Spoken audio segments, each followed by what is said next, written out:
The plans are a good starting point, but they are far from the finish line. Both plans are exciting steps forward, and both plans are limited. They give us some things to fight for, some things to push beyond, and some things to question. As the Democratic primary heats up, the fight against mass incarceration has appropriately taken center stage. This week, Bernie Sanders and Elizabeth Warren, the two most progressive candidates in the race, both released plans outlining broad agendas that each candidate promises will reform the criminal justice system and propel an end to mass incarceration. Their plans provide an opportunity to see how Democrats can rectify the harms of both the Trump administration and 50 years of bipartisan support for expanded criminalization and carceral control. Neither of these plans would have been possible without years of grassroots organizing by currently and formerly incarcerated people and their loved ones. Each incorporates some of the wisdom born of this organizing, which is itself a victory. The plans themselves mirror the candidates. Sanders often uses bolder slogans, Warren often more precise language. Sanders features a category on ending mass incarceration and excessive sentencing, whereas Warren's similar section, Reforming Incarceration, highlights the 1994 crime bill and related policy shifts. While both plans identify urgent areas of change, they also miss some opportunities to challenge the bipartisan consensus, and to lay out a plan to close prisons and jails. They come up against the technical limits of presidential power and, to a certain degree, are hampered by a reform framework that is still stuck in austerity logic. These plans are best seen as terrains of struggle, not finished blueprints. It's the job of social movements to keep pushing the conversation. First, it's important to acknowledge the mammoth task facing a president who actually wants to end this country's punishment problem. Mass incarceration, the interlocking institutions of police, prosecution, surveillance and incarceration, is not one thing. Rather, it is a series of institutions, governmental, corporate and nonprofit, that operate on the local, state, federal and international levels. A local police department, a state prison and ICE are governed by different institutions. While each one is engaged in the business of social control, the mechanisms differ, and the federal government's role is mixed. The Federal Bureau of Prisons accounts for 12% of the incarcerated population, but the Department of Homeland Security is the ultimate governing body for immigrant detention centers, many of which are privately run, and the growing legion of concentration camps on the border. Because much of the carceral infrastructure is governed at the state and local levels, neither candidate could do all of what they say they want to do. It's not clear, for instance, that a President Sanders or Warren could end zero-tolerance discipline practices in schools or transform the practices of metropolitan police departments, both of which are largely local and state considerations. The respective promises to incentivize change lack clear mechanisms for implementation. Our excitement about the promising elements of both plans, therefore, needs to be tempered by the realization that we have a long, hard fight ahead to end the violence of police, prisons and deportations. Nevertheless, the federal government can set the priorities, and supply the funds, for states and cities to follow. What's good, as they have done with other issues throughout the primaries, both Sanders and Warren connect the problem of police and incarceration to other forms of economic precarity and social control. Both speak to the need for everyone to have quality education and stable housing. Such demands are not only basic human rights, but place the conversation about ending mass incarceration where it belongs, as a fundamental component of pursuing structural equity, democracy and justice. This is the biggest victory. Mass incarceration thrives in part because elites treat the criminal legal system as separate from jobs, housing, education, healthcare and environment. Viewing the problem in isolation, without paying close attention to the broader racial capitalist context in which many reforms are crafted and unfold, produces reforms that expand rather than shrink methods of carceral control. trying to solve the problems of police and prisons with more investment in police and prisons, including body cameras, expanded community corrections and gender-responsive prisons, instead of less police and fewer prisons, does not go to the heart of the problem. We must dismantle oppressive methods of social control, punishment and surveillance within an economic system that requires structural inequality, not produce reforms that try to manage that inequality better. Police violence and hyper-incarceration are not simply problems of bad officers and mean prosecutors. They are the inevitable result of a society that uses punishment to respond to social problems. Fixing them requires attending to the underlying problems. In addressing root causes, both plans make great strides. They each support expanded funding for indigent defense, Sanders, and access to counsel/public defenders, Warren. Both support efforts to end the war on drugs and the criminalization of addiction, poverty, homelessness and other social problems. Both want to end cash bail, both want to end private prisons and at least some forms of profiteering in the system. And both condemn the onerous assessment of fines and fees, though neither fully addresses the way so-called offender-funded justice is a major revenue source for many municipal budgets. It is great to see Sanders and Warren target the predatory expenses that incarcerated people and their loved ones pay, since both candidates had, before now, largely focused their comments about incarceration on the relatively small fact of private prisons, rather than the much larger problem of fines, fees and expenses. Sanders and Warren tackle some of the cruelest aspects of the criminal legal system. Both call for an end to solitary confinement. Both favor access by incarcerated people to good legal counsel. Both favor strengthening reentry services and supports. Both support reinstating and expanding federal use of consent decrees, which are binding agreements that authorized federal monitoring of state/local law enforcement agencies with documented patterns of abuse and civil rights violations. Both plans call for an end to the death penalty, recently reinstated at the federal level. Sanders proposes an alternative response system that includes creating a state/municipal corps of unarmed first responders, social workers, EMTs and mental health professionals, to respond to a variety of mental health emergency or low-level incidents where police intervention is unnecessary and likely counterproductive. This is a necessary intervention, for it identifies non-punitive responses to people in crisis, and community anti-police violence advocates have been calling for this for years. Warren's plan calls for a co-responder system that links law enforcement to mental health professionals, which still utilizes armed law enforcement, making it a weaker proposal, and Sanders comes out swinging on the need to reverse the criminalization of disability, an especially necessary but often overlooked aspect of current policing and incarceration. Sanders also echoes several of the demands from recent prison strikes in calling for a prisoner bill of rights. People in prisons have gone on strike to achieve demands specifically noted by Sanders, including access to free educational and vocational training, the right to vote for currently and formerly incarcerated people, ending prison gerrymandering, living wages and safe working conditions for labor by incarcerated people, and the creation of an Office of Prisoner Civil Rights and Civil Liberties within the Department of Justice, and more. Some of these issues could not be meaningfully addressed at the federal level, given that almost 90% of incarcerated people are held in state prisons and local jails. For example, the federal government could not implement things like expanded visitation or wages for incarcerated people at the state level. Yet, Sanders' proposals nonetheless signal a major rhetorical win for incarcerated people and their advocates. If these proposals were adopted in the federal prison system, it might give activists more leeway to pressure their state governments to follow suit.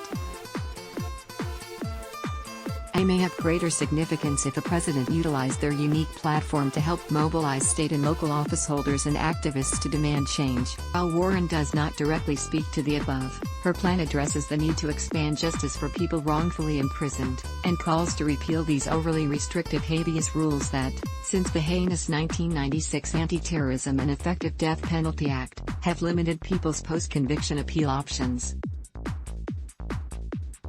She also proposes using presidential authority much more actively to grant pardons and clemency as a tool to help remedy systemic injustices, countering the stingy record of both Obama and many Democratic governors on such executive authority.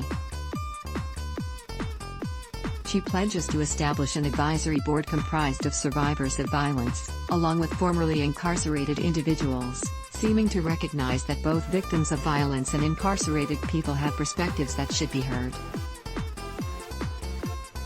But at the same time, she wrongly juxtaposes survivors of violence with formerly incarcerated people, who themselves have experienced violence. Warren highlights cross-community partnerships for preventing and addressing violent harm. Her proposal to end the militarization of police forces is more developed than Sanders', as is her call to separate law enforcement from immigration enforcement. What's bad? Despite their strengths, both plans have sections that evoke the bipartisan consensus that has governed prison reform. The bipartisan agenda includes procedural policing tweaks, new evidence-based strategies, the expansion of surveillance and control via multiple forms of e-incarceration, fines and fees, and a host of reforms intended to make incarceration more humane. Such reforms expand the system rather than permanently shrink it. While Sanders and Warren do not endorse the most oppressive aspects of the bipartisan consensus, there are ways in which they seem to buy into it, at least in part. For example, Sanders supports sentencing alternatives, and Warren supports diversion programs, but neither appears to have followed how these reforms are often implemented in ways that can expand carceral control while offloading costs onto individuals and their families. Instead of creating endless community-based extensions of incarceration, we need to release or decline to adjudicate many individuals who need not be in the carceral system at all, something Sanders, Warren and other major candidates are not explicitly calling for en masse. While his Reform Our Decrepit Prison System section rightly names prisons as hotbeds of human rights violations, torture, sexual assault and wrongful imprisonment, Sanders' plan repeats standard promises for reforms that have not created more safety for incarcerated people in the past. He opens the door to cosmetic changes and remodeling of facilities, such as making jails and prisons safe and accessible for people with disabilities in prisons and jails, and making sure trans people have access to good health care. Such demands have led some jurisdictions to propose building new prisons or expanding existing ones to accommodate special populations, such as transgender people or people with mental illness. As the opposition to gender-responsive prisons in California has shown, expansion of an already violent system through newer or more specific kinds of prisons creates more problems than it solves. Misty Rojo, an organizer with Justice Now who mobilized against new prisons and jails in California, argued in 2014 that gender-responsive prisons appropriated feminist discourse by using the language of specific needs for women in order to manipulate the public into favoring prison and jail expansion as progressive and necessary for the well-being of women prisoners.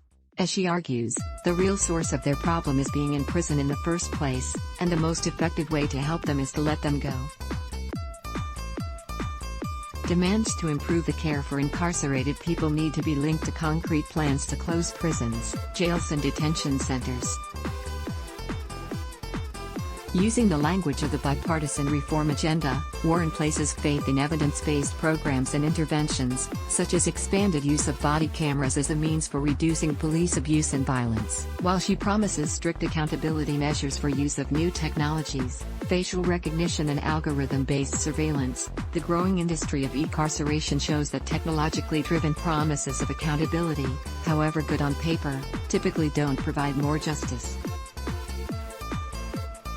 But they do sometimes provide cover for wider use of repressive practices and technologies. Though supporters hope body cameras increase police accountability, this has rarely proven true. Police departments typically control who has access to the camera footage, and prosecutors have used such footage to successfully prosecute victims of police abuse. Body camera footage did not stop Officer Geronimo Yanez from shooting Philando Castile, nor did it aid in holding him accountable for killing an innocent man. And to this day, the only person who has gone to jail for the death of Eric Garner is Ramsey Orta, the man who filmed Officer Pontalio choking him. The candidates seem to assume that by reducing the number of incarcerated people, more money will be available to support the structural needs of communities in the areas of health care, public education and housing. Indeed, this is what many people believe. But for more than a decade, bipartisan prison reform institutionalized, in a majority of states, justice reinvestment mechanisms that calculate savings and distribute them, usually to pay for more in jail and prison programs and the expansion of community corrections and post-release supervision. In some instances, prison savings are returned to general state or municipal budgets to cover revenue shortfalls, not for new investment in social supports and services for all. For example, in Mississippi, the governor simply transferred money saved from incarcerating fewer people into the general budget to help cover the costs of corporate tax cuts, while prisoners there continue to be brutalized and killed at alarming rates. Institutionalized bipartisan consensus reinvestment mechanisms do not, at least currently, free up money for new investment in healthcare, housing, public education and other social goods. Surprisingly for candidates known for their commitments to economic justice, neither plan acknowledges this austerity conundrum, that savings from reductions in incarceration and other jail/prison cost efficiencies are used to expand the carceral system, not to reduce it. At the same time, property tax cuts and tax breaks for corporations and the wealthy starve state and municipal budgets. The result: expansion of carceral control while state and municipal governments continue to claim that they can't afford to increase spending for public health care, education, and the like. We need to release savings from reducing mass incarceration to help fund health and community well-being for all, including those who are returning from prison, outside of the criminal justice system. We also need to expand the revenue pool by progressive taxation policies for corporations and the wealthy, and for community resources to be provided outside the control or influence of the criminal justice system. Both Warren and Sanders acknowledge these realities, and have all the right beliefs and commitments, but they are hampered by their failure to recognize that making this shift will require dismantling many already institutionalized state and local reinvestment mechanisms and adopting radically different budget priorities. What's missing? Surprisingly, neither Sanders nor Warren devote much attention to how they would reduce or eliminate crimmigration, the four-decade creep of the criminal legal system into immigration policy. To be fair, both Sanders and Warren have released statements on immigration, and Warren's criminal justice plan does call to separate law enforcement from immigration enforcement by eliminating 287G and the Secure Communities program. Sanders has previously opposed secure communities, but his criminal justice plan does not address it, yet immigration enforcement is a domain that rests largely with the federal government and has been central to the current administration's brutality. There will be no end to mass incarceration while concentration camps dot the borderlands, asylum protections are gutted, and nativist racism guides policymaking. Sanders and Warren know this, but their criminal justice plans do not discuss it. That is a missed opportunity to target the severe expansion of the country's punishment apparatus at its most urgently gruesome point, something fully in the purview of presidential authority. And, as the journalist Andrea Pitzer has noted, the longer concentration camps exist, the harder they are to close. Warren calls for repealing the 1994 crime bill, but the worst parts of it, federal grants to hire more police officers and build more prisons, have come and gone. Neither she nor Sanders have called to overturn the other still lingering policies of carceral expansion from that era.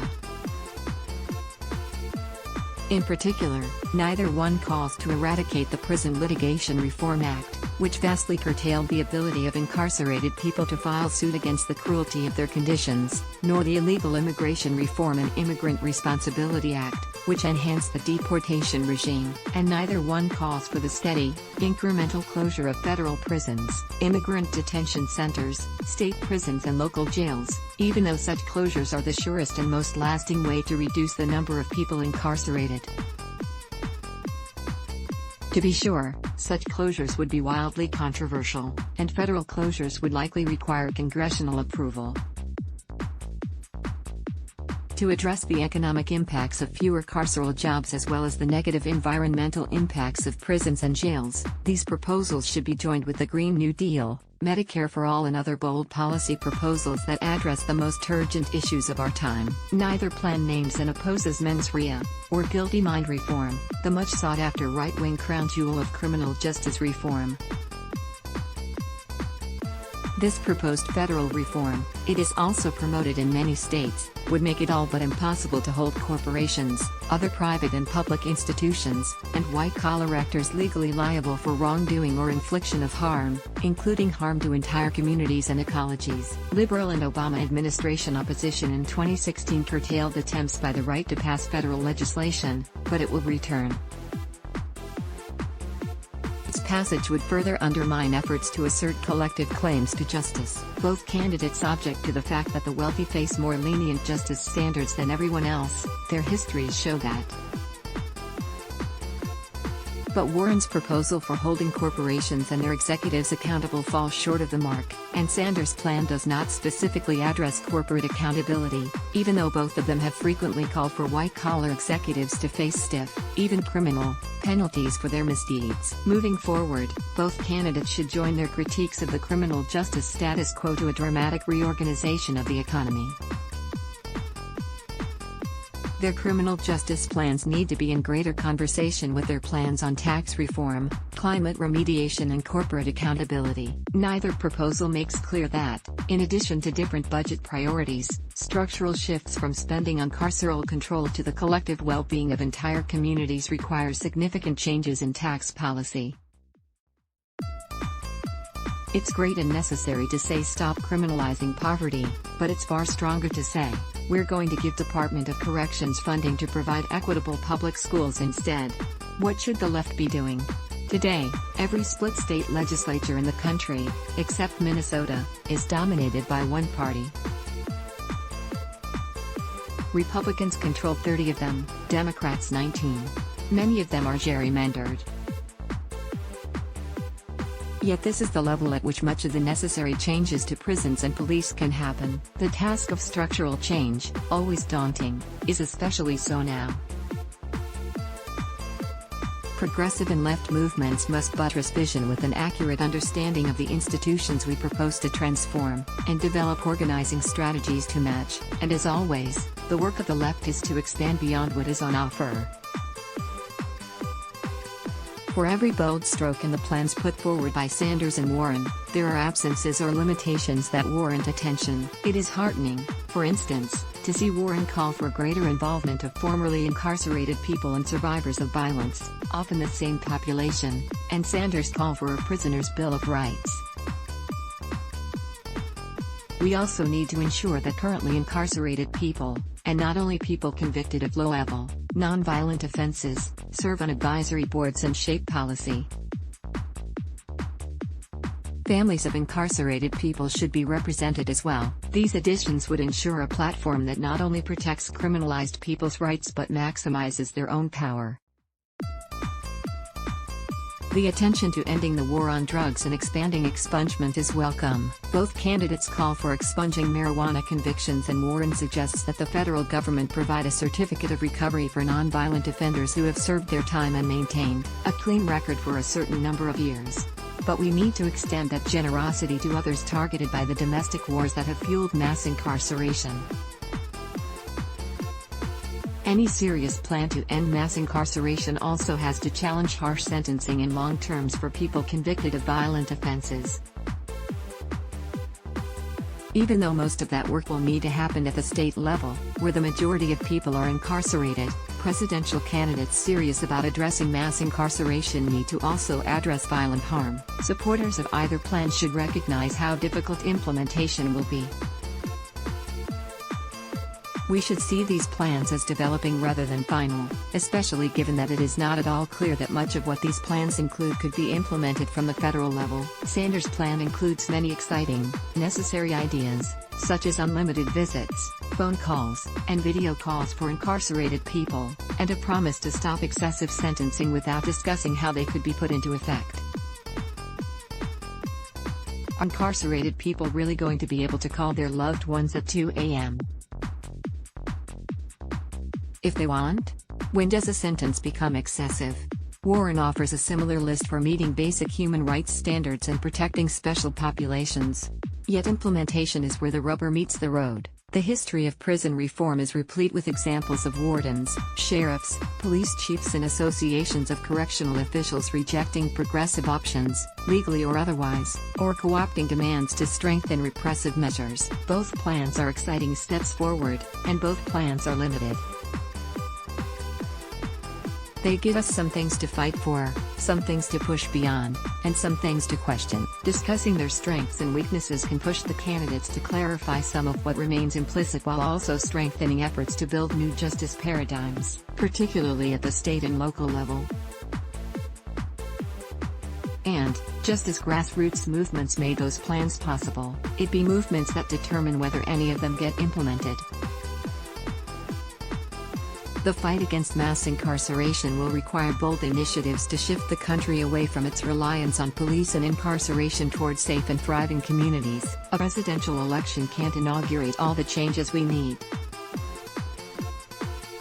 But these plans should inspire organizers to do what they do best, keep pushing, always within the framework of a more transformative vision. Dan Berger and Kay Whitlock. Dan Berger is a professor, the author or editor of 6 books, and a coordinator of the Washington Prison History Project. Kay Whitlock, an abolitionist, is the co-author of 2 books on structural violence and a forthcoming book that interrogates contemporary criminal justice reform agendas.